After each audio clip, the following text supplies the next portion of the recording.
Thank you for your interest in gay and lesbian history on stamps. We're so glad that you joined us.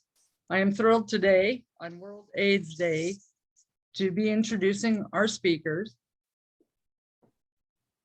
The first speaker will be the ATA Distinguished Philatelist recipient for 2021, former president of the ATA, lifetime member of GLHS, pharmacist, and my friend, Dale Smith. Dale, it's all yours. All righty, now share screen. Are we sharing screen? Yes. Okay.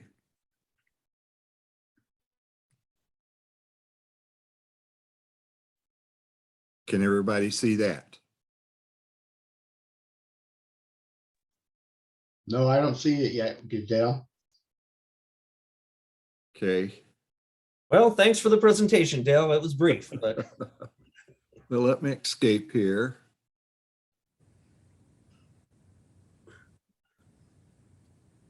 So maybe I didn't do it right. I got to hit share screen too, don't I?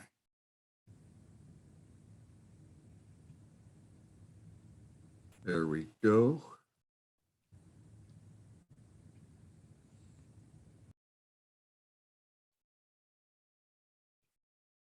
There we go. A little bit ineptness. They never taught me this in pharmacy school, but I am getting used to Zoom presentations here. Well, I really appreciate everybody. Can you see it now? Can you see us? Yes, I can see it. Okay, everybody can see it. Well, I really appreciate everybody interest in this program, HIV/AIDS and stamps. I've been collecting AIDS topic for most of my stamp collecting career, and I'm excited to be able to talk about it. I am very passionate about AIDS on stamps, and it has special significance to me. The subtitle is, can you get AIDS by licking those stamps? And I put that in there because it shows some of the ignorance that prevails during medical times like what we're going through right now, or when the AIDS was so dominant. And I actually heard that statement, I guess, out of ignorance. They were serious. Why HIV/AIDS on stamps? Why would I do that? Early in my career, I graduated from pharmacy school in '75.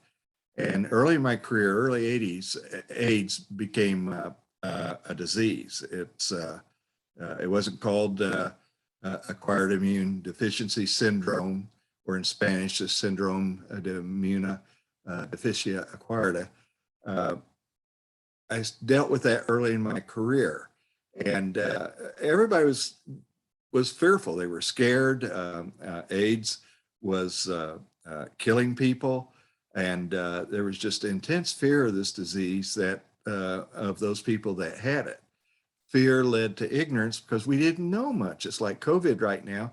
It takes time to learn about this kind of disease, how to treat it, develop medications, develop vaccines for it. AIDS doesn't have a vaccine. It doesn't have a vaccine. They've worked over 30 years of trying to develop a vaccine, and they can't develop a vaccine for it. The reason why is the AIDS virus, it changes its complexion. It changes its face. When you have a flu vaccine, they make that vaccine to recognize certain types of flu. That vaccine goes in there and stimulates the immune system to recognize that flu and attack it and prevent it. AIDS changes its complexion so much that it can't have a vaccine develop because it changes so many times. When I was treating patients, I actually had some patients that had 2 or 3 different kinds of AIDS, 2 or 3 different kinds of the AIDS variant. And that's going to be, I'm going to compare that to what we're going through right now with COVID.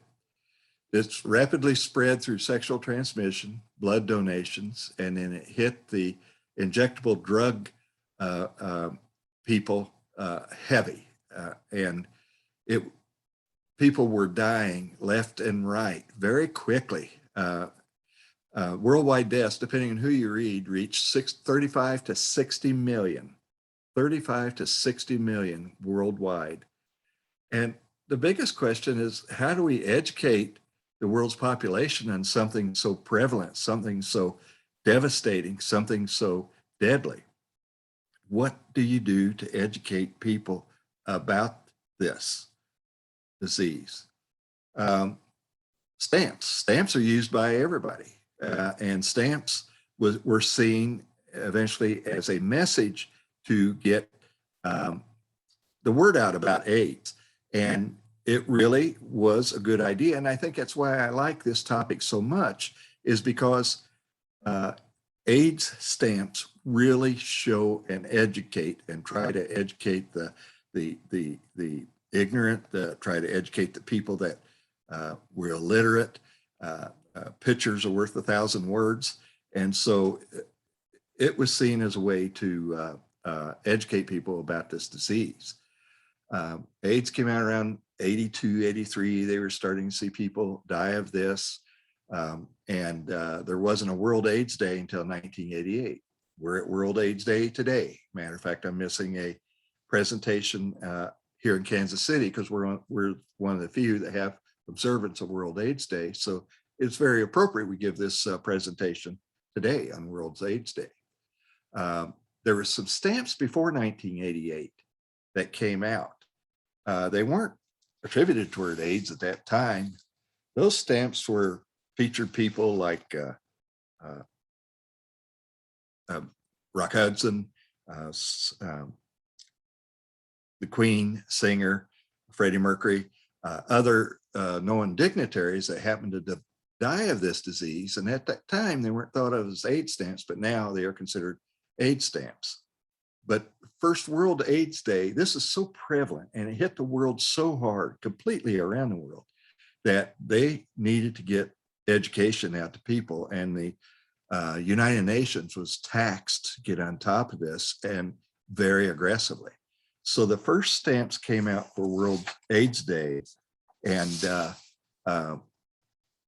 Puerto Rico, People's Republic of Congo, Bhutan, Ethiopia, Guyana, Maldive Islands, and Yugoslavia all came out with World AIDS Day stamps. They were then followed by Mexico, Niger, Zaire in 1989. There was great pushback politically because HIV/AIDS was linked with gay population. It was a sexually transmitted disease, and the very negative attitudes that people had about this disease, about the people that had this disease. The gay men were stigmatized because that was the only ones you saw had it initially. They got it. Again, being a sexually transmitted disease, you never talk about sex or diseases transmitted by sex. And the people had obvious symptoms, Kaposi sarcoma, which gave kind of brown blisters all over the skin, AIDS wasting, people lost vast amounts of weight. So those people were really discriminated against. I actually heard early in my career, pharmacists say, I don't want those patients in my pharmacy, because if other patients in this pharmacy sees them, they may not come back to the pharmacy. The discrimination was so intense, it was unbelievable. It spread rapidly, and then it hit the gay population first, as I said, but then I saw many other people getting it. I saw young people, their first sexual experiences, acquire it because they weren't educated about it. Grandmothers got it. I've treated many grandmothers, people newly divorced or newly widowed or widower, and they date somebody that had AIDS, and it was amazing. I saw wealthy people get it. Just about everybody that I treated over those years had it. I started 15 pharmacies throughout the Northeast United States that treated just HIV/AIDS. Developed the certification, the first certification programs, because pharmacists were ignorant of this disease and needed to be educated. Infectious disease physicians usually had these patients channeled to them because they could deal with infectious disease, but many pharmacists didn't realize what this disease was about. And so we had to certify pharmacists to be able to take care of patients. In the US, more than 700,000 have died. To that note, today, 775,000 have died of COVID in this country. So it has surpassed now the deaths of AIDS during those 30 years. In the US, there's 1.2 million living with AIDS today. 1.2 million living with AIDS. And there's 35, yes, it's still around, 35,000 new infections each year. In the beginning, I remember people taking massive amounts of medication. The very first drug to treat AIDS was an IV drug called AZT. And it was horrible. The patient said it was worse than having the disease itself. But when they took that disease, it sometimes delayed death by months, not years, just months. But they had to take massive amounts of medication, other medication besides what AIDS medication they were taking, to counter the diarrhea, the massive headaches, the horrible symptoms, blood pressure loss, the horrible symptoms that these new drugs treated. I literally saw people with handfuls of drugs each day that they had to take. Pill burden, they got tired of it. It's like COVID today, people got tired of it. They stopped taking their meds, and you just can't do that when you have AIDS. People died very quickly. I mean, you'd get a patient in today, and usually within 2 or 3 months, they would die. It was unlikely you'd see anybody live a year when it first was identified. We don't hear much about it now, do we? We don't hear a lot about this disease right now. The reason why is the new meds are more effective. They're more tolerable. The people aren't having to take a bunch of different medications to counter the side effects of the meds, AIDS meds they're taking. They must take the meds consistently. In AIDS, we had a problem where you couldn't miss many doses, because if you miss doses, the AIDS virus comes back roaring back, and it's changed its complexion, and you got a whole different AIDS virus in you. And you got to take those drugs on time each day, but many people just got tired of it and stopped, and therefore soon died. Reason why you don't hear much now, the drugs are very effective. It's essentially like living with diabetes or some other disease like that.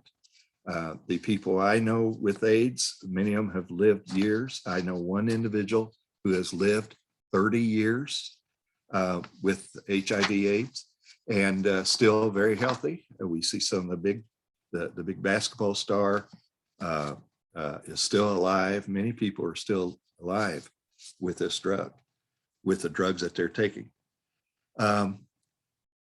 Throughout this epidemic, 16.5 million children were orphaned worldwide. You can imagine the problem that started. Children without any parent or anybody to take care of them. Many times their parents died, both parents died, grandparents died, they were just orphaned.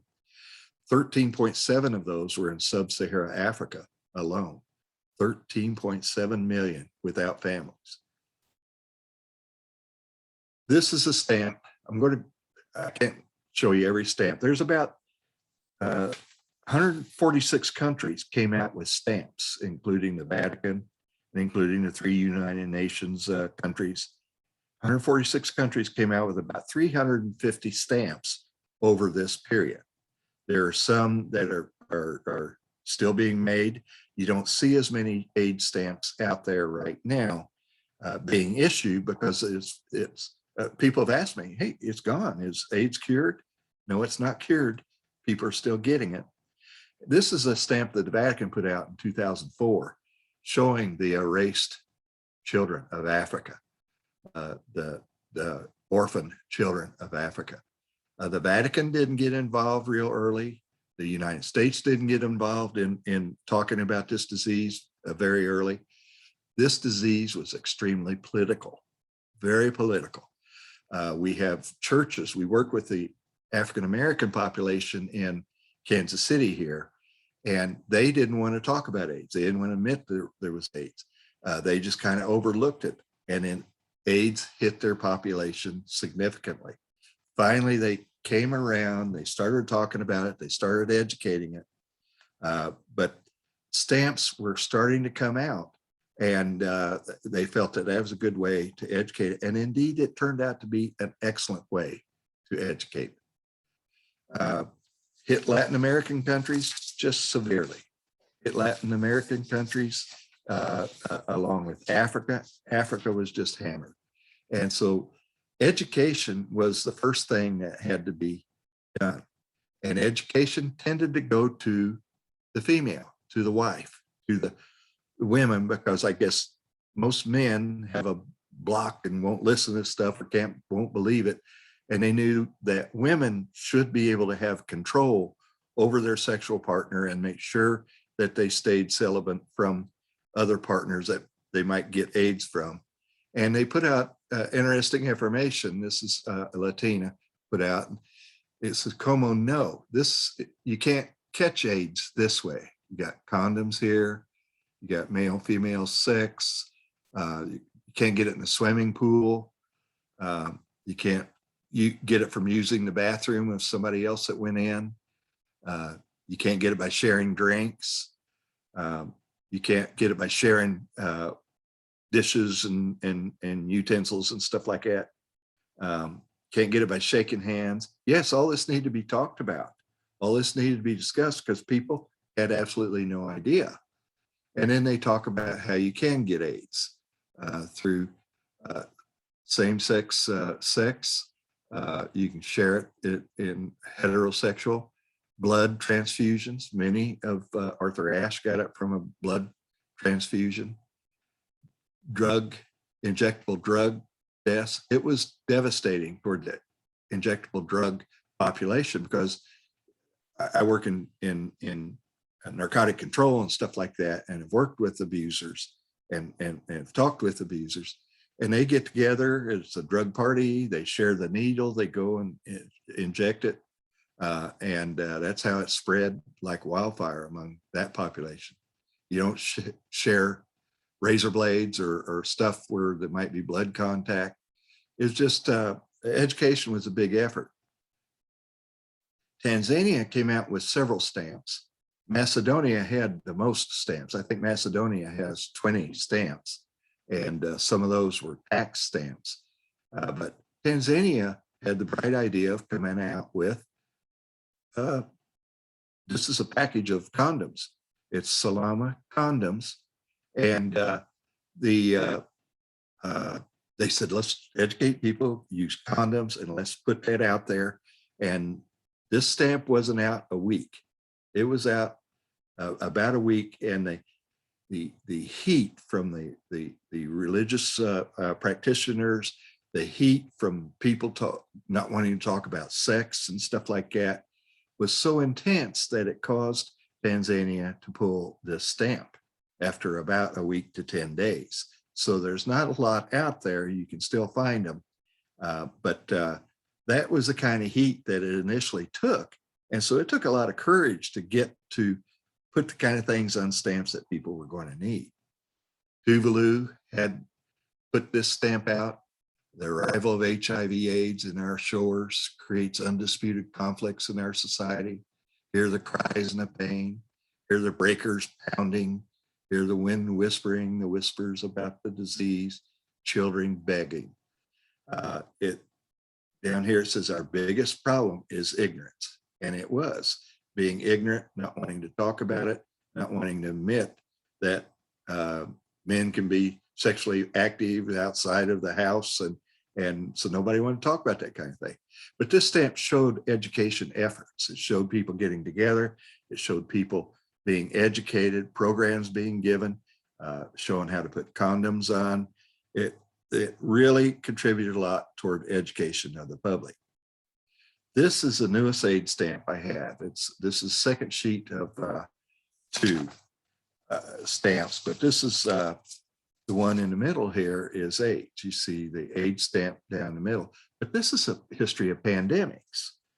History of pandemics. The top one is the 3rd plague, which is the bubonic plague, 1855. It tells up here on this subset, 1855 and 1960 bubonic plague. And it kind of shows in the right-hand stamp where this originated. Bubonic plague was in Asia, and it covered the entire world eventually. Spanish flu, 1918, 1920. And then AIDS, 1981 to present here, showed AIDS starting in Africa and coming out of Africa and going throughout the world. And then the 4th one down is African Ebola, the Ebola from 2013 to 16, which Ebola hasn't abated yet. I hear that it's come back again. And then the very bottom stamp is appropriate. It's COVID-19.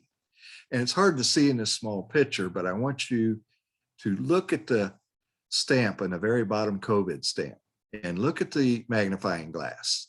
Look at that magnifying glass. Look at the virus, the AIDS virus underneath that magnifying glass. Look what it looks like. Does anybody recall what that kind of looks like right now? Well, I'll discuss it here in a bit. Just keep that picture in your mind. Okay, all kinds of stamps were brought out.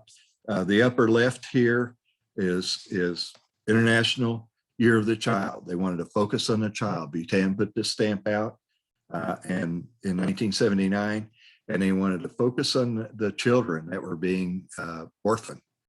On the right, the Republic of Congo. Look at that. Look at that little ball up here again. And then look down the second stamp on the left here. Look at it. This is the best picture of that ball. Can anybody kind of identify with that any way we're seeing anything we're seeing today? I'll go on and tell you. And then some countries like Ethiopia, they didn't want to talk about sex. It was verboten. Muslims didn't talk about sex, so they would do writing on a stamp, World AIDS Day or something like that. They would write on there just on a regular stamp, they'd overprint something about AIDS. Bloodborne disease, you see Yugoslavia stamp, a bloodborne disease, trying to let people know that this is acquired by the blood. Look at San Marino. Look at that picture. That's a big picture of the AIDS virus there. And then San Marino AIDS stamp, lower left. And then the newspaper, starting writing about AIDS in the newspaper, using condoms, start talking about prevention, read, educate yourself about this disease. Fight AIDS. And there started to be a great empathy put out because many of these people who got AIDS were ostracized, literally kicked out of the house, families torn apart. Didn't want to have that individual with AIDS in my house. It really tore the world apart. And many of these people were abandoned. And so we had to get the talk out. People had to understand, fight AIDS, not the people living with it. And that is constantly out there. Take empathy with people. Indeed, there had to be nursing homes, established that just took care of AIDS patients because they literally were out on the street with this disease and no protection. Stay safe, love life, that lower left stamp, World AIDS Day, repeatedly out there. This one here is probably the worst effort to educate people about stamps. It couldn't have been done more poorly. You put overprint information on a black butterfly there, and it's very hard to read that. But each one of those has a different saying on this overprinted price increase stamp here. Those statements were: get information on AIDS, it may save your life. Get the facts, education helps to prevent AIDS. Say no to drugs and limit the spread of AIDS. Protect yourself from AIDS, better safe than sorry. Be compassionate. Once again, be compassionate towards AIDS victims. Incredibly important. I said pharmacists didn't want them coming into their stores. Literally, these people did not know where to get their medication. And I had my own business then with a partner that I graduated from school, and AIDS came around, and we saw an opportunity to take care of those patients. We learned to deliver them to their home. And they were grateful because they didn't have to get out and go to the pharmacy. We had nurses go there to administer the medications at times. And so we built a nice business taking care of something other people didn't want to take care of. And so that's how you become successful, is finding a way of providing something that nobody else wants to provide. Here's Kenya showing male and female, or kind of a blurry stamp there. Injection drug use again from Kenya. The blood splattered here. This is from Morocco. Uruguay, educating husband and wife, or male and female. AIDS. Vanuatu. AIDS is a shark. Look at that. AIDS is a shark, deadly, deadly. And then kids playing together. We've got to take care of the kids. This here shows the AIDS virus again on this stamp here. And then in Bolivia, they had their own stamp that came out and really saluted people's work in controlling HIV/AIDS. The US came out with their stamp not until 1993. It was a very political issue in the United States, and the Reagan administration did not lean toward even addressing it until later, until they realized it was such a pandemic that something had to be done. And in 1993, we came out with our first stamp, which is a beautiful stamp. World's AIDS Day, there's that little ball again, and this is from Jordan. And the reason why I'm talking about that little ball is you've seen this today. You've seen this when you're looking at that COVID thing. You've seen this. And I first believed that COVID could have come from bats in a wet butcher shop or something like that. And, diseases do transfer that way. They think AIDS transferred from an animal to man.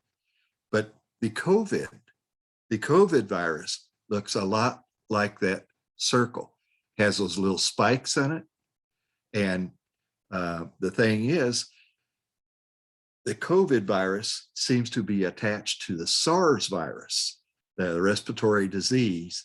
And I personally now feel that maybe this was manufactured, joined together, and perhaps got out accidentally.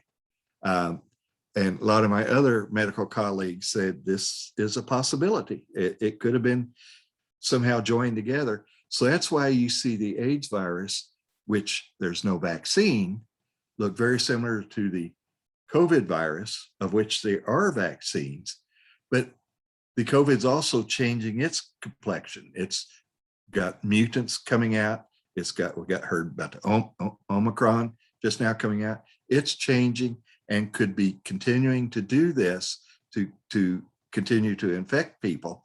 And that's why they now got to look at these viruses. It takes time to see how they're going to affect people. And you got to study it and see if the current vaccines work for that. But I personally feel that COVID was a manufactured virus. AIDS, it's a leaping leopard or tiger. shooting an arrow through AIDS here from Zaire. And then be wise, be an owl, be as wise as an owl here. It took me a long time to figure this out, but it's an owl and it's about CETA and beware of AIDS. This one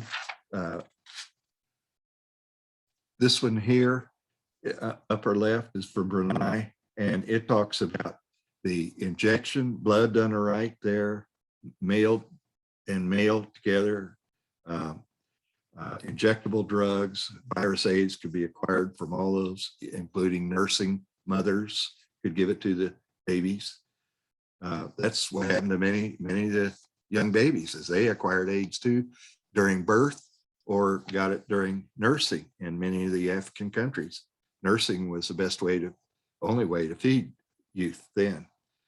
And then you got AIDS here on, what is this? Also Brunei. And you got AIDS with skulls, anything they leak to show how it is deadly, a deadly disease. World's AIDS Day again down here from, can't tell the country there. Let's Talk AIDS. And then Syria put one out with skulls and showing the road to AIDS. And if you're celibate and keep just single relationship, less likely to get the disease. The United Nations was huge. It was the biggest, one of the biggest tasks that this organization has taken on in trying to fight AIDS, educate about AIDS. And they put out many stamps over the time about AIDS. On the right here, you see the blood sample, again, relating it to blood transmission, and then people throwing arrows at the AIDS blood there. United Nations put out a stamp, UN AIDS awareness. They channeled funds. The United States finally came around and generated lots of money for African countries to help prevent AIDS during birth. It's simple. You can take a certain medication and that can prevent, many times prevent an infant from acquiring AIDS during birth. And so they made those medications available to those countries. And indeed, that has helped drop the cases of AIDS in Africa and other worldwide countries. Here's another one in Central Africa, educating it, showing people, upper left stamp, showing people getting educated again. Go out and attend those, educate yourself. Again, the AIDS virus in the upper right, the CETA, Cabo Verde. You see the AIDS virus up there and shooting an arrow through CETA. Doing the same thing, skull and crossbones. And this is one of the first stamps that showed condoms again, showed actual condoms. Many stamps followed showing condoms. And so it was good to see them finally getting out and reaching out to the people that weren't real educated, let them know that condoms really contribute a lot toward keeping AIDS at bay. Down here, the Kenya, showing drug abuse again, talking about drug abuse, because worldwide, drug abuse is huge. And they keep talking about drug abuse and keep from getting stuck with AIDS. Other AIDS stamps here. This is the cutest one here, the condom dancing with a shield and a syringe, fighting AIDS there. Man and woman under an umbrella in this Greek stamp, being protected from AIDS. Guatemala, it hit the Guatemala and the Central American countries heavily. And so they started putting stamps out, and it just thrills me to no end to see all the stamps that these people dedicated to. Myanmar put it out. I actually had a pharmacy student from Myanmar talked about that. The disease was so devastating over there that close to 20% of the population died. And they just didn't want to talk about it. And finally, Myanmar, it was Burma some time ago, but they brought out the AIDS stamps and they started educating about it too. Again, this stamp on the upper right, it's got more spikes on it, but got those little spikes that the coronavirus also has. And then other stamps that show attacking AIDS and keep celibate. Niger put theirs out. Again, this one down lower left still looks like that COVID virus, doesn't it? But it's an AIDS virus. And then provide yourself an umbrella.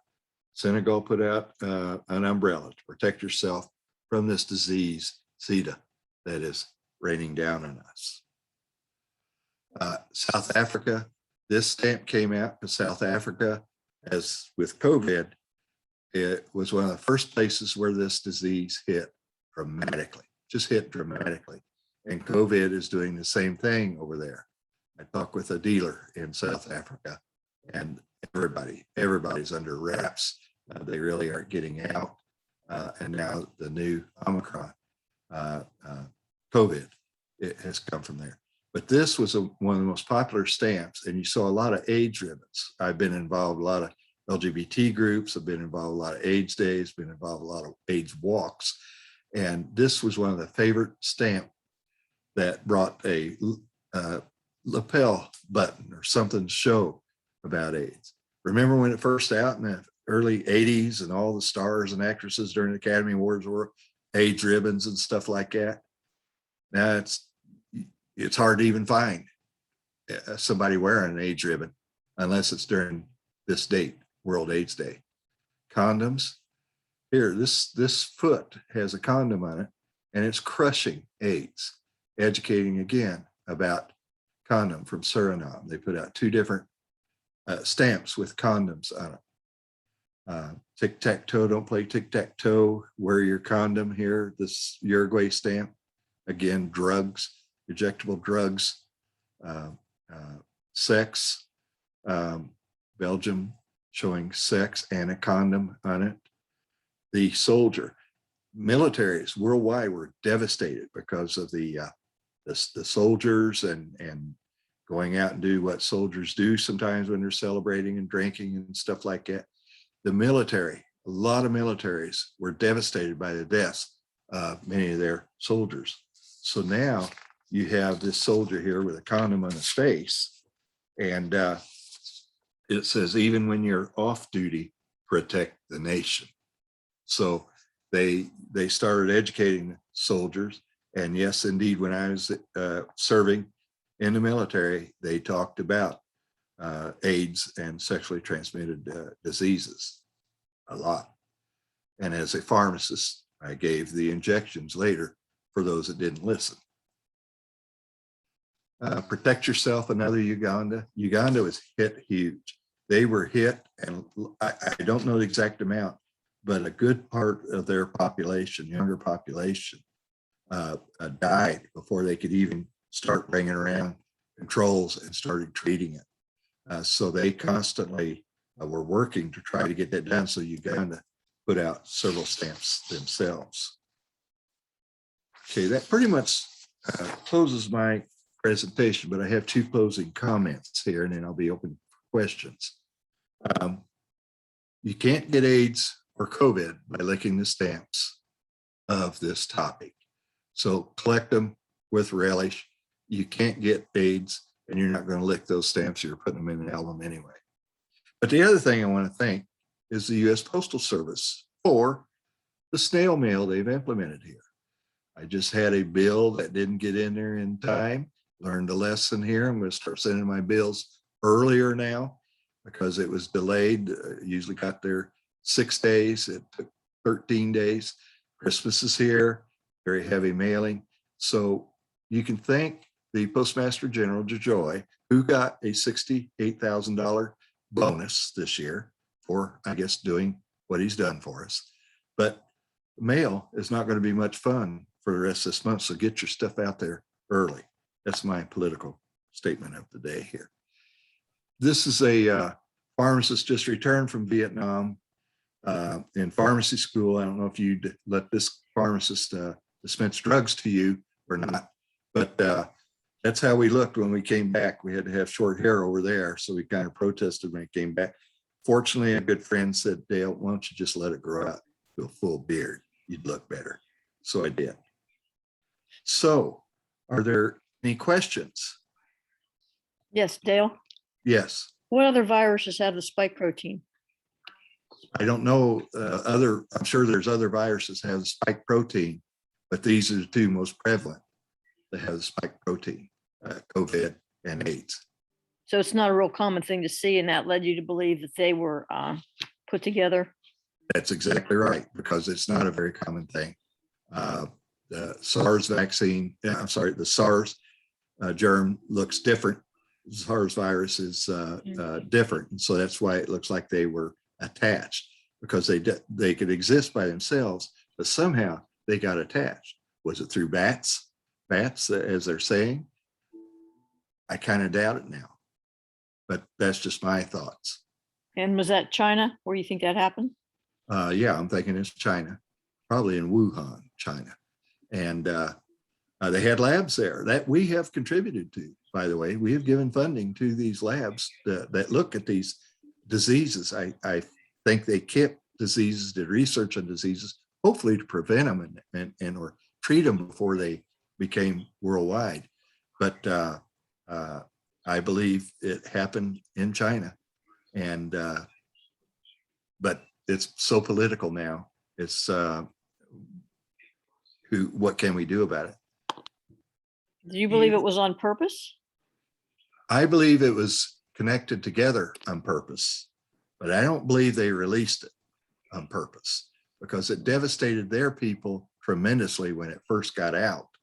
I think it was probably created, or maybe accidentally created. Maybe they didn't do it intentionally, but somehow, some way it got out in Wuhan. And therefore it started spreading.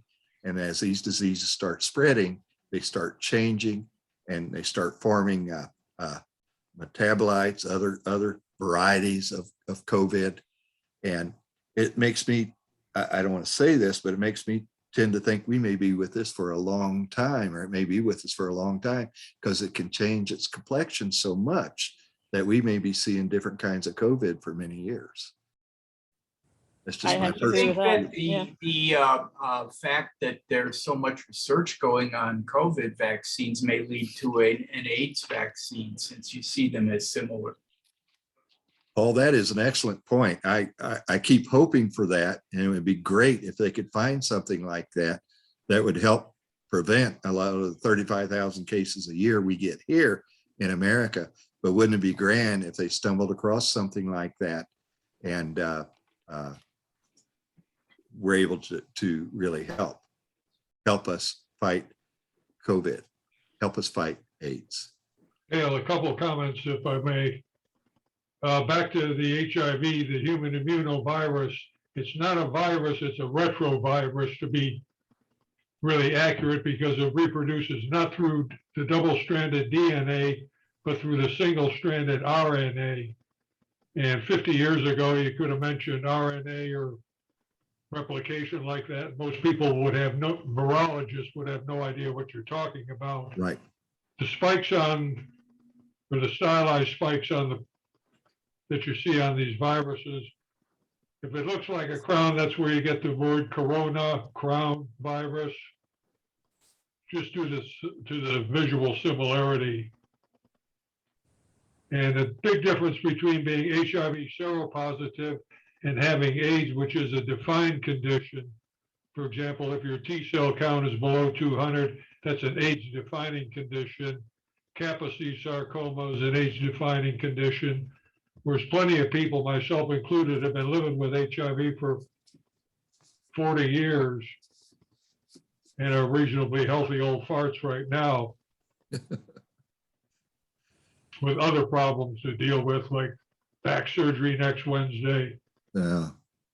But I would, right now, I tend to apply Occam's razor, which is the most simple explanation for the leap for the COVID virus into the human system. Back when AIDS first showed up, the African countries were in firm denial that did not originate here, don't blame it on us,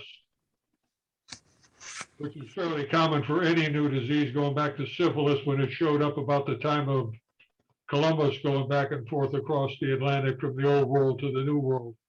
It was always somebody else's disease. And I thank you for that, Phil. And figured out started probably somewhere around 1900 to 1930 as a zoonotic infection when it made the leap both from monkeys and chimpanzees and eventually into the human system, was in the background noise in Africa for 40, 50 years before it really blossomed out. There's a fairly technical paper out on that. I don't have it handy. It's buried somewhere in the bowels of this computer here for those that want to pursue it further. I thank you for that, Phil. I want to mention that Phil Steger has one of the few individuals that has put together an AIDS exhibit and has won awards with that AIDS exhibit. And he's going to show that to me when I go to Sarasota this January. But I'm anxious to see his exhibit. And but he put it together. He's retired it now. But I just really appreciate your input there, Phil. Are there any other questions? Hearing none, I want to go to the next step here.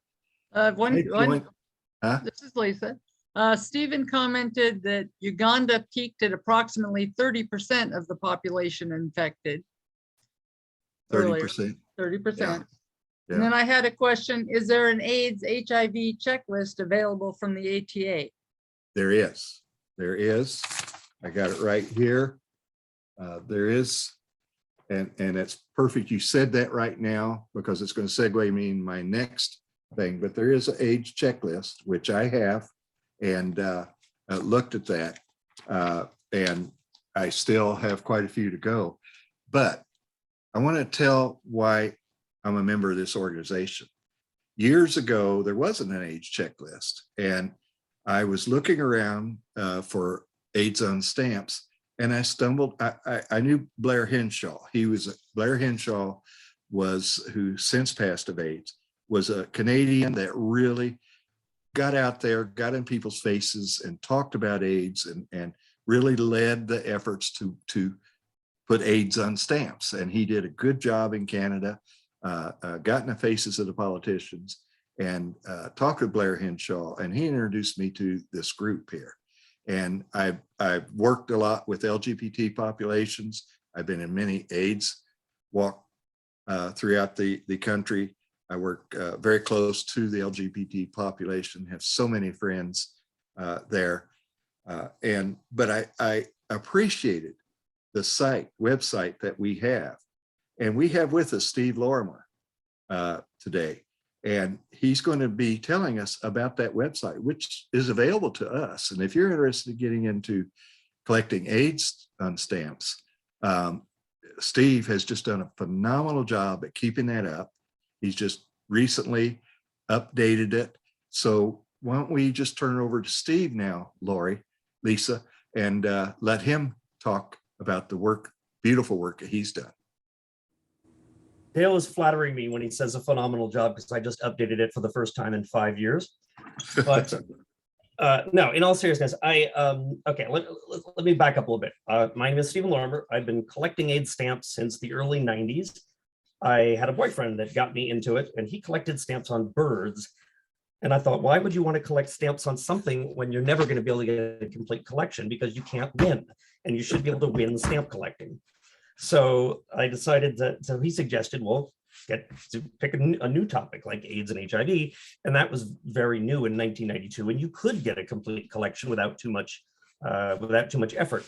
The catch, of course, is that there was no list at the time. And so you were always discovering new things, and there might be stamps you find years later that were released that you didn't even know existed. So it took a little bit of work. And I broke up with that boyfriend before too long. He only lasted about a year. The collection has lasted significantly longer. But I I no longer went to stamp shows. I haven't been to a stamp show since I think like 91 or something like that. I don't know how to display like my collection. I'm sure could win an award. I've got tons and tons of stuff in it, but I don't know how to create a collection. And so that's, it was fun. Dale and I were talking yesterday, and he and I come from very different backgrounds. As Dale, you said you're the former president of the American Topical Association. Do I have that right? Right. That's quite a credential.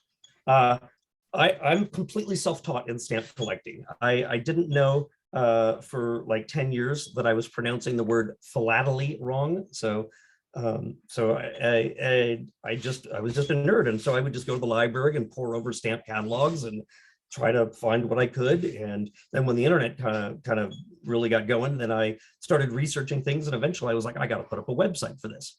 So I created the AIDS on Stamps website basically to show off my collection, but also to get other people starting to write to me about their collections and what am I missing or what do I have wrong? Because I'm always tweaking and editing my listings and such. And this went on till, I don't know, 7 or 8 years ago, when I got really tired of countries that were releasing excessive stampage. And I'm sure you've all seen those. I have a page over here on my website. Okay, I got to share my screen now. Lisa, hopefully you can approve this. And let me pull my, there we go, move that out of the way. Okay, are you all seeing the screen? Yep. Yes, Yes. okay. I have a page on my, this is the AIDS on Stamps website over here. And the front page will basically be any news I have in the last year, which is all just one big news entry. At the bottom, you'll find a link over here to the archive news page. And it's basically all of the news I have ever posted on the site, all the way going back to 2007 when I first began it. The collecting AIDS stamps link over here, this is just basically just sort of explaining different aspects of collecting, like if a person wants to collect stamps on illegal issues for some reason, or if they want Cinderella stamps or local posts, you know, for people that like to make up their own little country and, you know, kind of put their own stuff out. You know, I've got a page all about that. And the AIDS on Stamps page is really the bulk of the site in here. And you'll see over here, I've got view by year. This is basically just year by year by year, all the, you know, all the countries that have released AIDS stamps, or you can go view by country when it will link to specific years. But some of them will link to, for example, under investigation. And under investigation over here, this is the page. These are basically the stamps that just killed my collecting habit over here. And I'm only now kind of getting back into it. I got tired of looking at the countries that were releasing just sheet after sheet after sheet of these very slickly designed stamps that, you know, just, I really questioned, you know, them. And you'll notice too, they'll do things like this over here. Here's Princess Di and the Pope and Mother Teresa and a Red Cross truck and an AIDS stamp, you know, like they're just screaming for collectors to go buy them. And when they first appeared, I didn't understand the concept of extensive stampage, so I would go buy them, you know, and then I just realized I was paying $10 for a piece of paper that sometimes the country wasn't even aware, you know. What a lot of countries have done is, if you are in a very small country with a postal service that doesn't generate much revenue, you strike a deal with some fly-by-night country, another company, and they release stamps that they sell to collectors across the, you know, here's another one with Nelson Mandela down here, you know, and you know, like you could find a lot, you know, Princess Diana again, you know, this is the wife of the president of China over there. They're really just trying to sell to the least common denominator and just make money off the collectors. But these stamps are usually not even valid postage in their own company. What you're basically doing is just paying $10 over here for like a piece of paper that isn't valid postage. And the Scott catalog, which is my Bible when it comes to stamp collecting, they can't stand some of these countries because they write to the post office and they say, like, or the postal service, is this valid postage? And a lot of time the country just doesn't write back, you know, so they just, for example, in Sao Tome, or that is St. Thomas, that is, they have not updated their listings since 2001. They don't know what's valid postage and what's not. The country doesn't ever write back, so they just don't bother updating their listings. Other times for some of these countries, they, like in Mozambique, for example, I think, and some others, there's just, they'll release literally just thousands of stamps over the course of over like 2 or 3 years.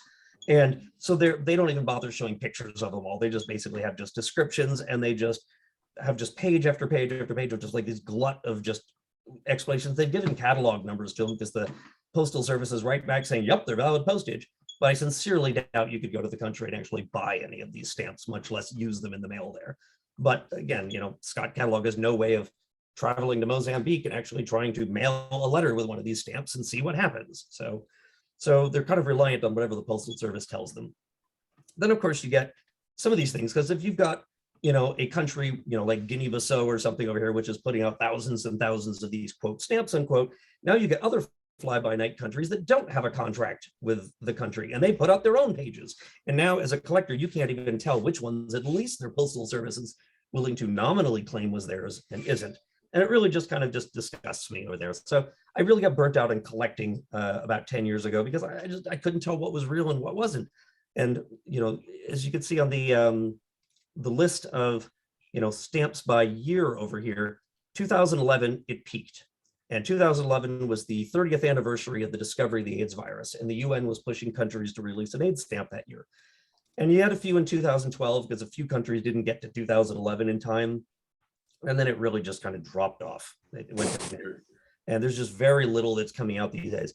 Now, you'll notice I don't have a lot of these countries doing all the excessive stampage in here, because I refuse to at least put it in my listings till I at least get the validity of a catalog number for some of these things. I mean, Italy put out a stamp. I don't think I've got the catalog number for it yet, but at least I know Italy is going to vouch for what's a stamp and what's not. Guinea-Bissau, Mozambique, Togo, some of these other countries I'm far less impressed by with what they're doing. So I've got a lot of other good stuff on here as well. So for example, I've got a page that's all about stamp booklets about AIDS.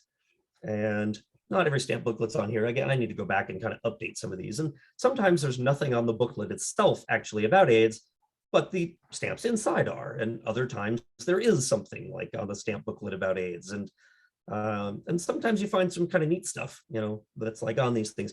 For example, in South Africa, they put this on the back of a booklet in '99, but as I recall, the stamps themselves weren't even released till later than this. So it's a little hard to say. They were doing like re-releasing these stamps a number of times. So I'd have to go and like pour over my dates and stuff, but they did kind of a lot of neat stuff. And I've actually wound up buying some specialized catalogs over the internet just so I can look in them and find more information on them. And some of these booklets, I question whether the Postal Service ever released them, because like sometimes I would buy like, was it up here? Do I have that? Yeah, I think it's like this one over here. I bought this booklet because I saw the picture was an AIDS related booklet, but the stamps inside were not. And it really looked like just like some of the stamps had just been like taped in there. So I suspect somebody printed their own booklet, just stuck a few stamps in there and we're kind of selling them. So, some of the India books I kind of question. Maybe it's a Postal Service that was doing it, like just a specific one, or maybe not. I don't know. Sometimes it's a little hard to kind of tell. What's a legitimate dealer and what's not is questionable sometimes. I've got a page on illegal issues over here. These are things you'll find being sold as stamps that the country itself has repudiated, saying, no, this is not a valid stamp. You're paying $10 for a piece of paper for all of these things. And they will impersonate first aid covers sometimes. Dagestan over here, not actually a country. Over there, the Russian government put out a memo saying this is not actually one. Dagestan, sometimes a country is questioned to be legitimate because they're involved in a civil war, or at least there's an independence movement. And so a breakaway area will release its own stamps because the main part of the country suspends mail service to put pressure to them to return. Dagestan didn't even have the legitimacy of being that. So sometimes whether you're a valid stamp or not depends on whether you win the Civil War, because if you lose, then you're declared to be an illegal issue. If you win, it turned out it was a valid stamp. So it's not always a bad thing to collect an illegal issue. But in case like this was somebody, these were all just posters they found on the web, and somebody just decided to put them on stamps and sell them as stamps. I've never even checked to see if there's glue on the back. I actually have these in my collection because I didn't know better at the time.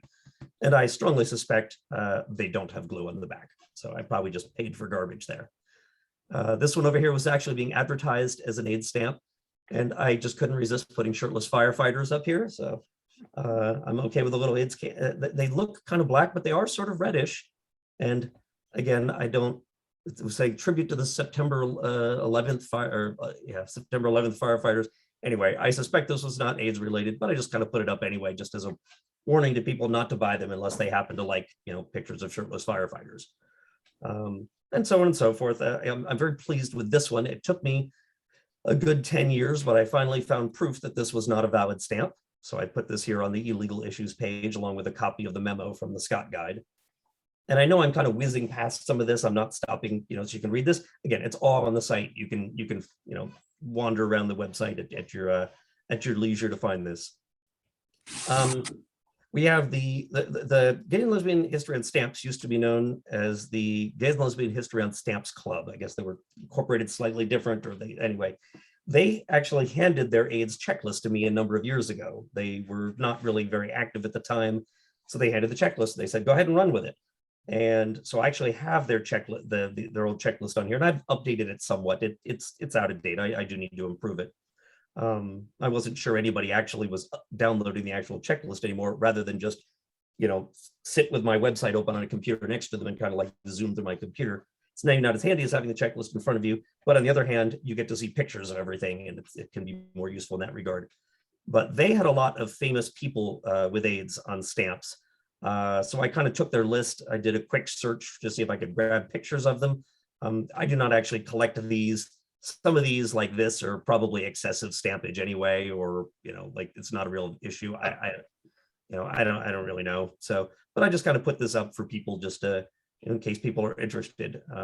Like I said, this is not really my area of collecting, so I can't vouch for a lot of what's on there. If ever I found somebody who wanted to work on that page on the site, I would gladly work with them to improve that. Not an AIDS stamp over here.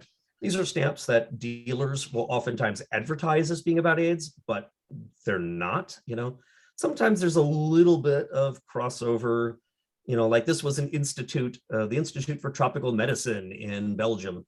They do some AIDS research there, but it's an institute that does a lot more than that. So maybe you want to put it in your collection, maybe not, but it's not an AIDS stamp unto itself.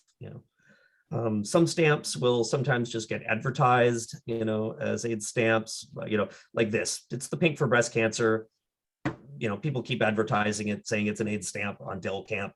I've written occasionally to the dealers telling them they need to correct their title. Occasionally they do, usually they don't. But similarly, another one over here, people advertise. I'm told rak means cancer in Polish, but people keep advertising it as an AIDS stamp. This was a Spanish one over here that was in solidarity for people who died in a terrorist attack on this specific day. They have a black stamp, but that hasn't sold dealers from trying to advertise it as an AIDS stamp. So if I see things that might confuse people, I will generally kind of just stick it on this page. But there's probably a few more things I could add on there. Personalized stamps. These are postal services that are willing to, for a small fee, will print whatever you want to put on a stamp within reason. The US has done this in the past with mixed results. There actually, people managed to get printed pictures of Monica Lewinsky's blue dress on an actual US stamp, or Theodore Kaczynski, or Ted and, was it George and Ethel Rosenberg, the ones that got executed for treason? They are actually on a valid US stamp, not done by the Postal Service, but they're done through personalized stamps. Most of the time they try to stop that, but there's a lot of kind of cool looking AIDS stamps here. These are all US ones in here. And so I will look sometimes and update this, but there's just so many. I mean, there's no, the only limit to the personalized stamps is people that are willing to put them up on a website or create it or something. So I don't try to keep that page updated. I could spend all year long and I still wouldn't have a complete collection, but I do have some from around the world that are kind of neat. Let's see, local posts. I have a little section on this, just people that have created their own little local post that will put things on an envelope. In case you didn't know this, if you put a stamp in the lower left over here, this is for a local post, and these are legal. So if you lived, I don't know, let's say 50 miles from the nearest post office, you could charge, say, a 5-cent fee to take a letter and mail it for someone.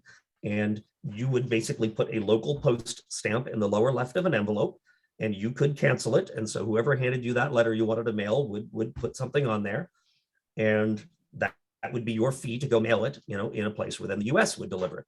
Now that really doesn't exist much anymore in the United States, just because unless you're in really rural Alaska or something, you're just not going to have a problem, getting your stuff mailed. But it does happen, a little bit. But local posts have just become more people that want to make up their own magic kingdom, or people that just want to just use it as a form of artistic expression or whatever. So I have just local posts over here, and these are a lot of different local post stamps about AIDS.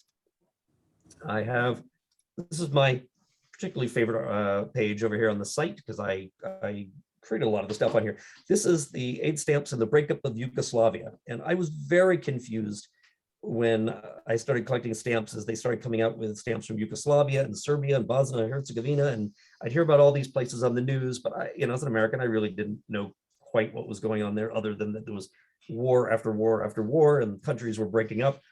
So I decided to go and research and finally actually figure out what happened. What are all these countries releasing stamps? And I created this, and I won't try to tell you the history. You can read it all on here. This was actually, I think, a 2-part article that was in the Lesbian History on Stamps Club newsletter a number of years ago. But I basically explained how it started as Yugoslavia, split into several, split again, split again, split again, and so on and so forth. And finally, actually, I just put an update yesterday, because what was it over here? Macedonia has now renamed itself the Republic of North Macedonia. They did that in 2019. They were in a dispute with Greece, and Greece actually was refusing to fly airplanes to Macedonia for 12 years over the argument, because Greece said Macedonia is a province of Greece. They said, no, this is Macedonia, and they compromised the Republic of North Macedonia, or North Macedonia for short. So all those Macedonian tax stamps, any future releases are going to be North Macedonian tax stamps. But now at least you know what's going on with that. And anyway, it's a very useful page if you want to kind of figure out what's going on, particularly because Bosnia and Herzegovina is this country, this blue country in here, but the way they've kept themselves from sort of blowing up and going into civil war is they actually have 3 different, actually, I'm sorry, I'm on Croatia. Bosnia and Herzegovina is green here, yeah. In the green area, they actually have 3 different postal services, because they have a lot of autonomy for their provinces. And so each one is said to have a different administration. So you have to, when you collect a stamp from them, you can't just say it's from Bosnia and Herzegovina now. You have to specify the administration that it's from. And then finally down here, I have a list of all of the stamps from this area and which country has what stamp, or if they have none, I specify that. So over here, you can see like the Croat or Mostar, they usually have 2 names for them. So for example, the Muslim or Sarajevo administration, the Serb or the Banja Luka one, Croat or Mostar, the first word referring to the ethnicity, second referring to basically essentially their capital. But they are all nominally under the same federal government, but they have a decentralized postal service. So anyway, I've got all that.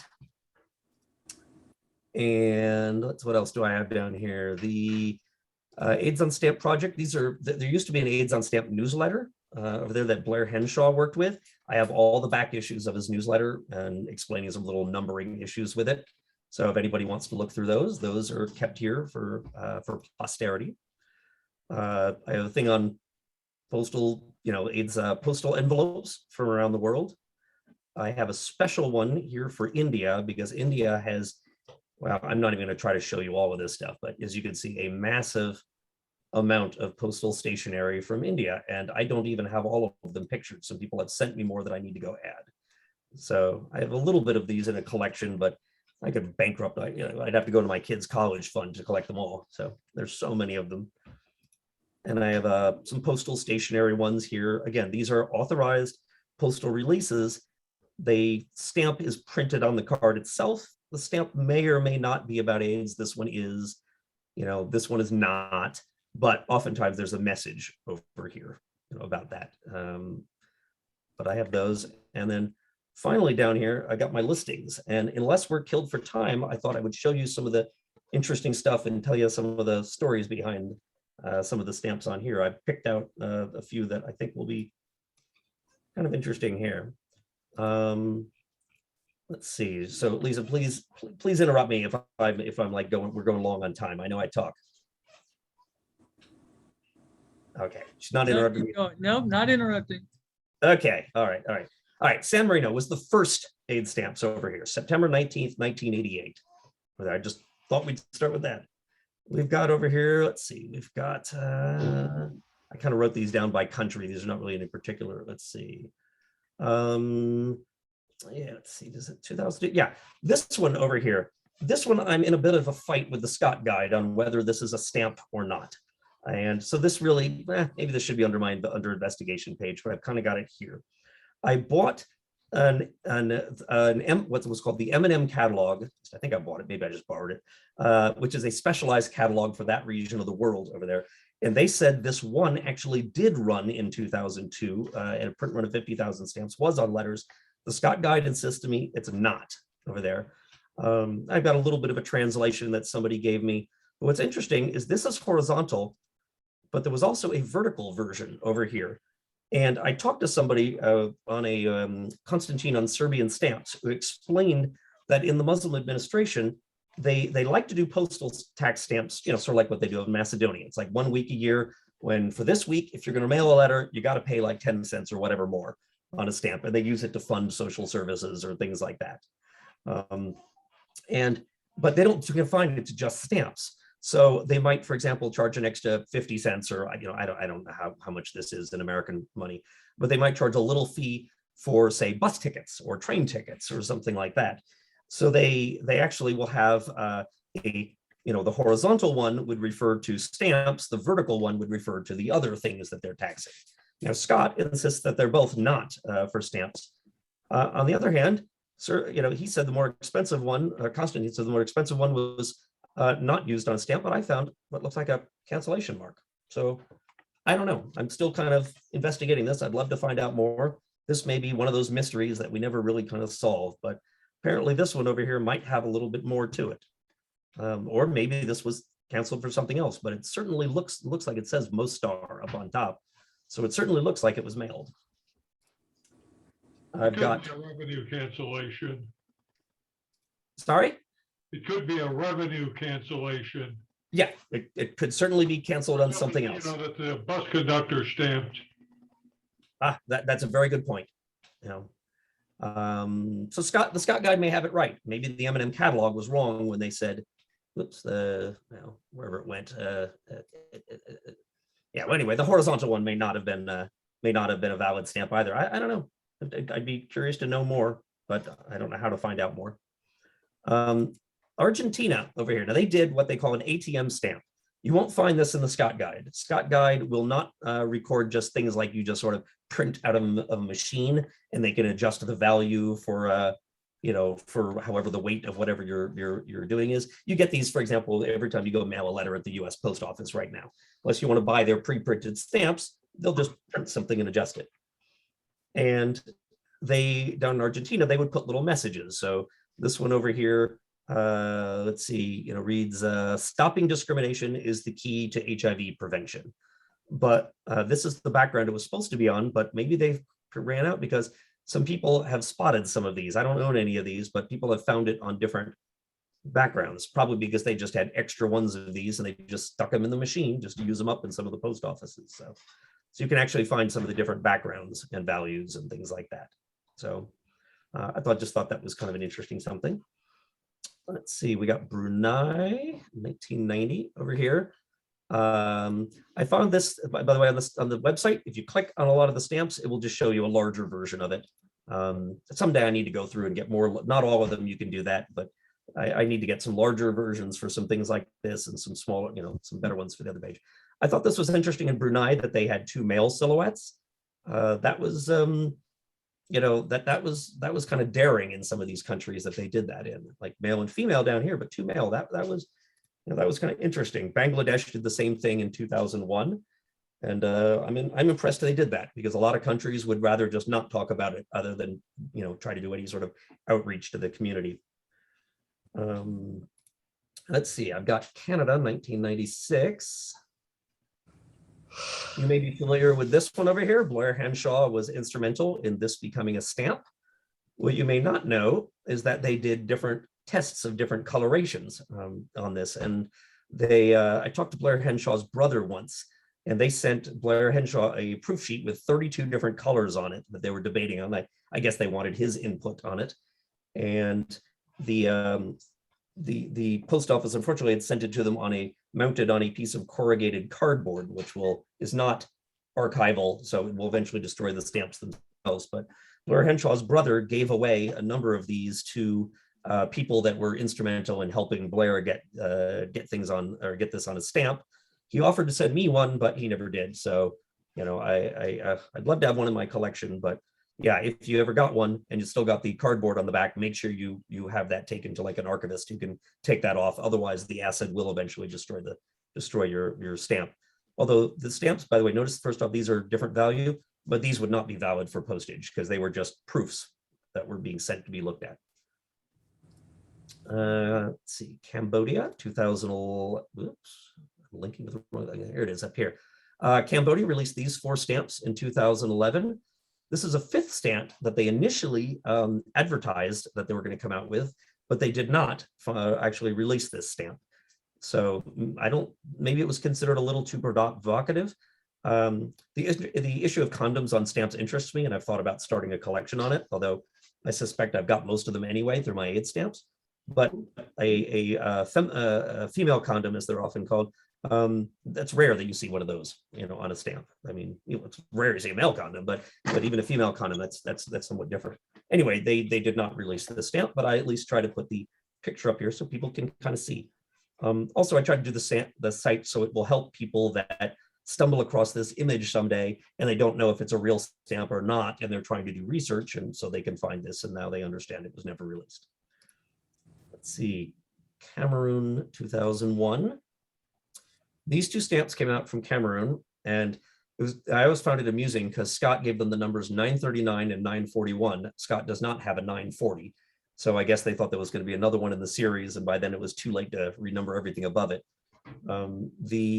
The souvenir sheet, they gave 941, I'm sorry, 941A to. The souvenir sheet, incidentally, was not widely available, and Scott values it at $150, making it probably the most valuable single sheet of AIDS philately out there. It was the most expensive to my knowledge. I thought about buying this, but then I thought, $150, like for what a stamp at its heart really is a piece of paper. Like, do I really want to spend that? But then again, it would be so sweet in my collection. So I don't know, maybe someday. So of course that price is just going to go up. So let's see, what do we got here? We've got, another Cameroon one, 1993. I just thought I'd show you an overprint over here. These are over here. They're valued at 100F. I don't know what F is here, Franks. I don't know, something. 100F, 175F there, but this is actually they overprinted this over the 1991 version of this stamp, which was 15 and 25. So they, you know, like this, again, I put them both up here. I have both of them in my collection because I want people to understand that these are in fact different stamps. Scott gives them different numbers for them, but it can kind of throw people off a little bit. There's a number of different stamps. Namibia, 2002 and 2006 did the same thing.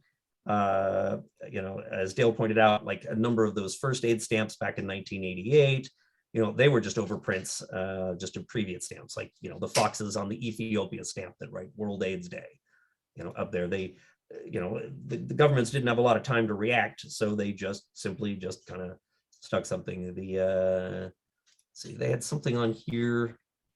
Oh yeah, the little tiny print on here about World AIDS Day over here, for example. So the first year of AIDS stamp, San Marino really gets the first good one going, but a few of others actually managed to get some overprints in. Let's see, we got Jordan 1993. Let's see, here we go. Jordan 93 over here. I just thought it was kind of an interesting little souvenir sheet. What's interesting about the souvenir sheet is this does not look like it's perforated. The Scott Guide, maybe they numbered them a while back, but they specifically wrote regarding another stamp, and I was in the library yesterday, so I saw this, that they would not give a Scott number to an imperforated version. Oh, no, I'm sorry, take that back. I wrote a letter to them one time, and I was talking to them about some stamps, some of which I had an imperforated version of, and they said they would not number the imperforated version, but they did number this, and I'm guessing it's because this version has an actual value written in the corner. So this isn't even so much a souvenir sheet as it is a stamp unto its own, which I found interesting because this value is higher than the total value of the two stamps, on here. Less. What? 125 plus 80, that's 205. Oh, did I say more? I'm sorry, I meant to say less, sorry. Sorry, my son's better. My son's 12, he knows math better than I do, or at least he can speak more coherently. All right. Thank you to those of you out there that were too polite to point out my errors to me. So, no, I'm just kidding. This stamp over here is from the 50th anniversary of the UN High Commissioner on Refugees set over here. And I spent years staring at a tiny little version of this picture that wasn't this good. And I was like, that looks like an AIDS ribbon around her neck. And I guess that's a condom in the middle. But I was looking at a really tiny picture and I just wasn't sure. So it took me years to finally figure out how I could find a better picture of this, because at the time there just wasn't a lot of stuff on the internet. And here you can see it better here. But anyway, I eventually did find this one over here, and I was kind of pleased to show this off to a number of people at the time, like, hey, I found a new AIDS stamp. And even though the stamp itself wasn't new, none of the collectors I know had ever identified it as an AIDS stamp. So I was patting myself pretty good on the back there, and I suppose I am a little bit years later that I quote unquote discovered an AIDS stamp. Let's see, Macedonia over here. Dale mentioned that there's lots of Macedonian tax stamps. So I'm going to just pick one at random. This one right here, and we can show you a big version. Macedonia, like I said, like we've been talking about earlier, it will every year, or usually every year, they will put between December 1st and 7th, they charge a little fee to mail a letter, and you have to put a little postal tax stamp on it. As I understand it, well, they do this, I think, 4 times a year, every 3 months, and they release a new stamp for each one, but you can put a prior stamp on it, as long as I'm guessing the stamp has the same value on here. So, because like otherwise people are going to buy a sheet of these stamps and they're not going to, have a use for it. But anyway, so people do use these postal stamps, and there's a lot of Macedonian postal tax stamps, but not every year. They do that, skip the occasional year in here, and they haven't come out with any in a few years. They are still releasing tax stamps, so they've kind of shifted to COVID in the meantime. Several of theirs are on that. Otherwise, one of them is usually on tuberculosis. One of them is usually like kind of, I think it's like, was it anti-drug? I don't remember. And then one of them is kind of a general, one is like always a Red Cross theme for it. Let's see, Malawi, 2012. Here we go. These stamps, not difficult to find. You can find them all around. But this souvenir sheet over here kind of throws people for a loop. And I have learned that that this souvenir sheet this is not valid postage. That's hence they wrote "not for sale" on the side here, and they don't have a value. These all have a value. These do not. They just say standard postage.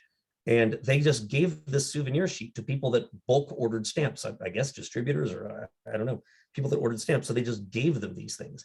So they supposedly, according to the Scott Guide, only 100 of these souvenir sheets were ever printed. And so they'll cost you a few bucks, but they're not particularly valuable. They're not going to get a catalog number, at least from Scott. But you can pick one up, for, I don't know, 10 or 15 bucks or something, if you poke around Del Camp for a while.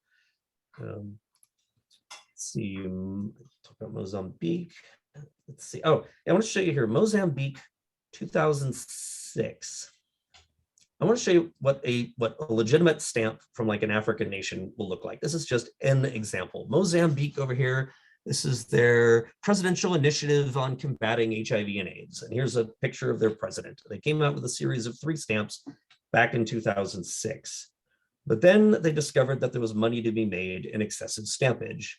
So by 2012, this is kind of what they're putting out over here. You get like your slickly graphic designed things, and they're of questionable value. Scott hasn't given this, actually, I'm talking about Scott did give this one a number, but I'm generally refusing to buy these things on general principle because I highly doubt that Mozambique is paying for the graphic design and selling these in country to people there that are collectors. I think these are just entirely being marketed abroad. And I suspect if you cut out the stamp and you went to a post office in Mozambique, they would have no idea what you're trying to mail. let's see, Mali, 2002. That's over here. You are now looking at the rarest AIDS stamps in the world, except for maybe that Chantal Bial $150 thing, but this probably more so. Mali put these out in 2002. The stamps are dated 2001, but they didn't actually come out till January 10th. I guess they missed their deadline. They put these out. Mali, I guess the government pretty much went into disorder immediately thereafter, because all the stamps that came out the next year or two after that, there's a UPO circular saying any stamp that's like after this, that's dated 2002 or 2003, is an illegal issue. So this was the last legitimate issue. They are almost impossible to find. Maybe that's a slight exaggeration. You could find them on Del Camp or eBay on very rare occasions. You're going to pay for them. There will be the occasional greedy person that will try to charge $100 or $150 each for them. I don't know that they're getting them, but it is very rare you find a mint one. The uncanceled ones these days will go for anywhere from about $40 to $50 each. So a mint one, I suppose, would go for more. Maybe it is more expensive than that $150 stamp. So I don't know, maybe they did sell them when they charge that much. I have 2 mint in my collection. I have the 4 others in canceled. I have the 225s. If you ever get me a mint of the higher or lower values, I will be your best friend for life, and I will give you accolades and love and praise and everything, because I doubt I'll ever find a mint set of these. They're exceedingly difficult to find.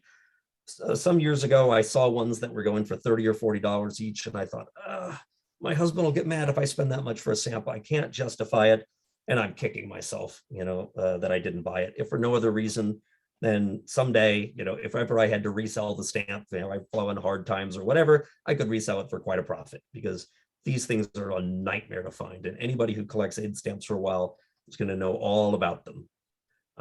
If you buy a stamp, just be sure to look for the cancellation mark. Sometimes the cancellations are very small in the corner, and even a dealer may not realize that they're canceled, although dealers are usually pretty honest about advertising that. Just a couple more, and then I will be done. Netherlands, 2005. Over here, this is a stamp sheet of Christmas stamps. I added the red label over here. If I was to kind of zoom in, you won't be able to read it, but you can kind of see there's some text up there, and it says "Stop AIDS Now." This is actually a charity stamp, meaning you pay the regular cost of the stamp, plus you pay a little bit extra, and that extra automatically is sent to charity. The US did that with a breast cancer stamp some years back. But any money they raise on these Christmas charity stamps goes to the charities listed across the top. And the Netherlands has done this for any number of years. And for about 3 years, they did list Stop AIDS Now as one of the recipient charities. Possible they're still getting money from them, but other than about 2005, 6, and 7, I have never found them listed on any of the stamp sheets. But it's possible there's more out there that I just don't know about. Trinidad and Tobago, 2002. This stamp kind of got me for a while. I was like, well, this doesn't look like it's kind of AIDS related. And then, but maybe, and what is this in here? And what, and finally I broke down and just bought the stamp for a few bucks. And then I kind of zoomed in, and sure enough, it is a tiny little AIDS ribbon in there. So it is very difficult to see. I got to get a better copy of it sometime. But yeah, this was for the Pan American Health Organization's centennial anniversary. As I said, too small to see in this picture. They somewhere in here have the text for the word AIDS as well. I think maybe right down there where I'm kind of pointing is right where it is. Although again, it would be really tough to read. I sometimes have to pull up my magnifying glass as I'm looking at my stamps. Zaire, 92. There's a funny story with this stamp. This stamp itself came out. This was an 1989 stamp originally. Over here, this was one of the first ones I got for my collection. Very nice little stamp, just a little cutout, nice little sheet there. And they overprinted it some years later to increase the value. And so I went out and I got this. I don't think that Scott has a number for the overprint. I've looked over the years and they didn't, because Scott said they have identified this in a number of different values and they're not sure quite what it was supposed to be overprinted as. So they've never given it a value, but Scott does acknowledge that they exist. What I found interesting was that there was if you look very carefully over here, so there's an upside down one here. The printing is right side up, but the stamp is upside down in this picture. So they managed to miss overprint one of these, and I don't have that in my collection, but I saw that picture once from somebody who did. Somebody did get the overprint upside down. That would just be kind of a fun error to get. And yeah, that pretty well concludes it. So let's see if I don't know how to stop sharing. Lisa, can you stop me from sharing my screen? Maybe I can't. Probably click on share screen at the bottom. Well, the problem is I'm only seeing my screen now. So I have this little tiny thing, but I don't see, I don't see any share screen on here. Oh, go down to the bottom, move your mouse all the way down to the bottom where the share screen will be there. I don't see a share screen on here. There should be a share screen and then a red stops share screen I don't see one. at the bottom. Sometimes that's at the top, isn't it? I literally am not to show grid video. I'm literally not. I've had this problem once before to chat. So, well, I tell you what, I'm going to just let you see my lovely webpage here for a minute while I answer questions. If anybody has any, if you don't, that's great too. And then I will let someone else talk, and I will just sit here and share my screen for my little picture. Yeah. We had a couple comments. Derwin commented that most of the speculative stamps that you're showing are from a Lithuanian company called Stampergia. It holds Nigeria, yeah. Thank you. It holds licenses to make stamps for numerous third world countries. Scott and Gibbets haven't listed most of them yet. Yeah, that doesn't surprise me. I've heard of that company, and I've heard of a few others as well that do some things like this, and I hate them with a passion. I hate these companies. I hate these stamps. I feel as violated looking at one of these stamps in my collection as I feel getting a spam email, because I don't consider them to be real emails, or I'm sorry, I don't consider them to be real stamps unless they're actually used for postage, or at least acknowledged by the Postal Service. And Amy noted that the India booklet could be legit. In some ways, it's like the Great Britain booklets where the stamps inside are matchings. Could very well be, like Take a quick look at the Indian ones, the one right in the middle. You've got the booklet painted 600, then the cover above it. And right there, stop, don't move. I'm not.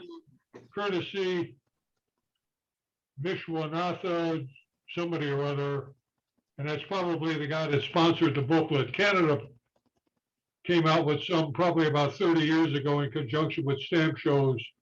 You printed your own covers, kicked in some whatever stamps you wanted, and it was sold as a gimmick. They were not authorized by Canada Post.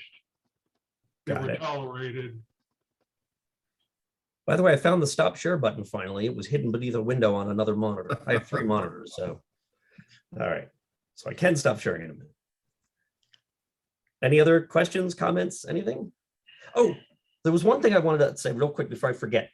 On Facebook, AIDS on Stamps has a Facebook page, and I tend to keep it a little more active than the website just because it's a lot easier for me to post a picture of a new stamp or something than to actually put them on, than to update the website. So if you're on Facebook, and I know all of you are always on the latest social media, but if you're on Facebook, definitely give this a look. I've also created 2 new groups on Facebook in the past few days. So they're very small, but they're going to grow. The first is the Stamps About AIDS discussion group.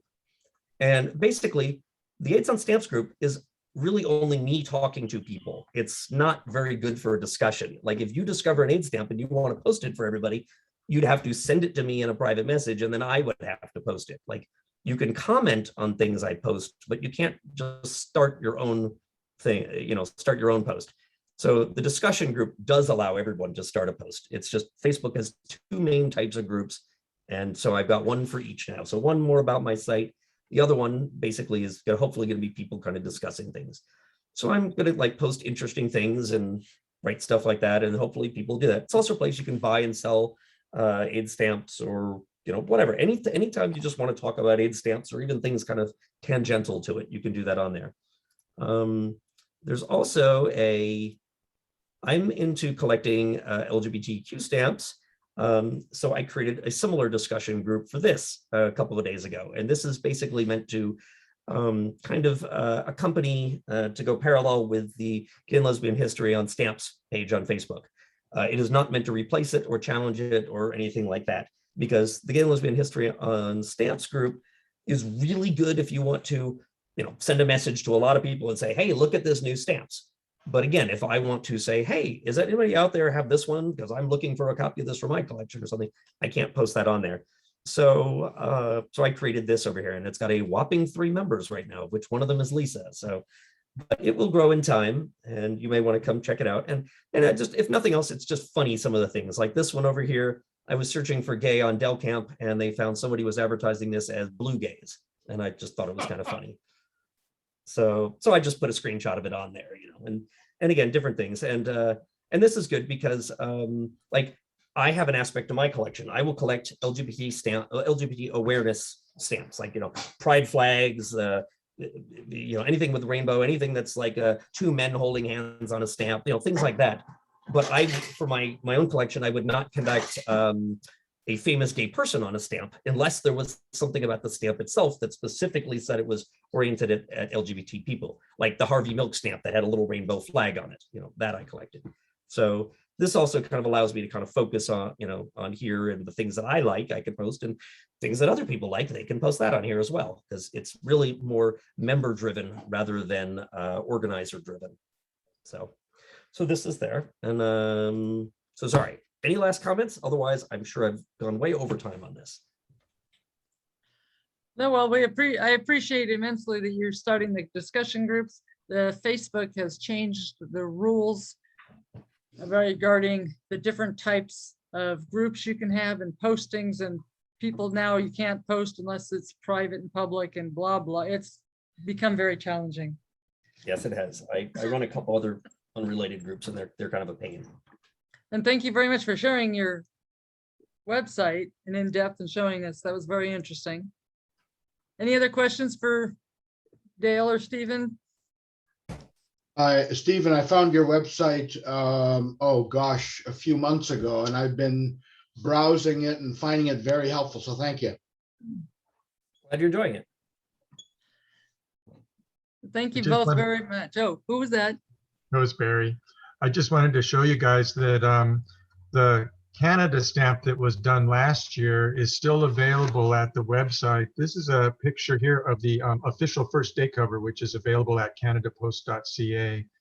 And this is from the Canada Medical Groundbreakers series of 5. And it's on Julio Montaner, who was an AIDS researcher. The booklet of stamps is no longer available at Canada Post, but the official first day covers are still available from that issue from last year. Thank you. Also, this is my favorite item in my AIDS stamp collection. So I found this at a Pride festival, and he sits on my bed during the day when I'm at work, and I come home at night and he's there. He reminds me of the people that have died that I've known of AIDS over the years. In the 80s, my friends lived for weeks or months when they died. In the 90s, they lived for months or years, but in the 21st century, they lived for decades. And one of my friends passed away last year after living with HIV for 30 years. So Dale, you and all of your colleagues and all the people that you have inspired over the years, thank you for the gifts that you've given to my friends and many of our friends over the decades. You're welcome. You're welcome. It's been, I just really enjoyed my work. I really did. We were very fortunate to have Stephen do all that work there. I mean, you could just focus on all the stuff that he has on that website, and it'll keep you busy for a long time.